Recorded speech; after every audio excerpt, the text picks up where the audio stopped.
at ESPE, I went to quite a few sessions on DSD, so differences in sex development.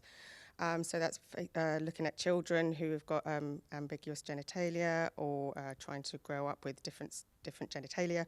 The session that stood out for me was Dr. Martine Couls's session, which was the holistic management of DSD, which was really showing the emphasis that we need on psychosocial support and how important patient advocacy groups are, and the importance of us as nurses in helping the children and their families. Well, it's certainly given us an insight a bit more into how we need to approach the child and their family. So it's not just a medical model, but looking at it more holistically. So you don't just have what the doctor says, but you need to look at what the nurses think as well, what the psychologists think, what the gynecologists think as well, and also what the child themselves think, and not necessarily giving them making them have surgery when they're born, but giving them the choice to have surgery on their genitalia when they're older. So it's up to them to make their decisions. So it's up to us as a team to help to support the families rather than what practice was like 20, 30 years ago. My best session really was yesterday afternoon. We had the nurses session, which is always a really interesting time because it's more directed for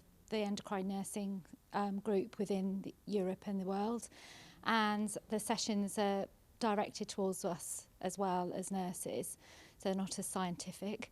The first sessions were on Turner's, but the sessions that really stood out for me were the ones on congenital adrenal hyperplasia.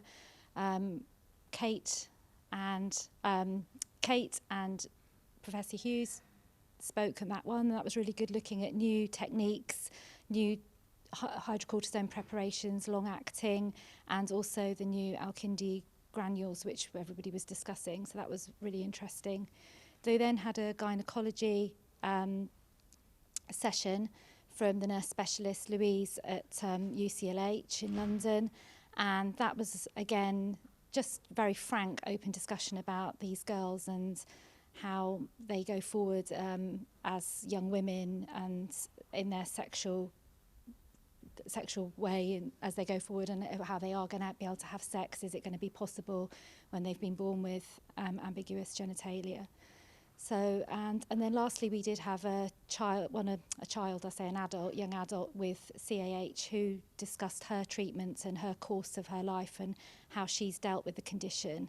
And that really was an eye-opener, as always, in these things, yeah, wasn't it? It was absolutely amazing listening to her and how she has got on with this condition and how she's lived her life through it. It's always interesting just to listen to how the different preparations, especially the medication, the new hydrocortisone.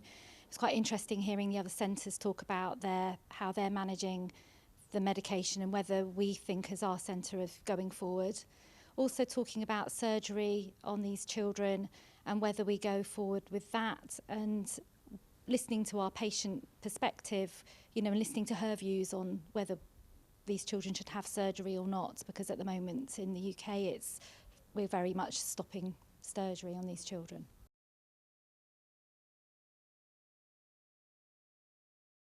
I think personally that we need a bit more time for the nurses in the nurses session. We've only had 2 hours, and we plan that 2-hour session throughout the year. And it's quite difficult to try and get the speakers, because obviously it's a European meeting. We've got to make sure everyone speaks English. But we only have 2 hours to share our best practice and talk about the new innovations that we're doing within our clinical services. So personally, I think the nurses need more time, because actually at the end of the day, we're the key members of the team. So we're the ones that are seeing the patients the most and hearing from them at the end on the phone and the emails. So we need more time to learn about everything. I think also in just looking at when the nurses session is, because I think a lot of the issue we have with the nurses session is that it often clashes with some of the good sessions on the Friday afternoon. So I know for a fact that there was quite a few nurses that didn't come yesterday, and I think that's a real shame. So it's looking at whether we could have it at a different time when perhaps there are more scientific programmes, sessions running, that the nurses probably won't get as much benefit from, because we're perhaps not as scientifically that way inclined.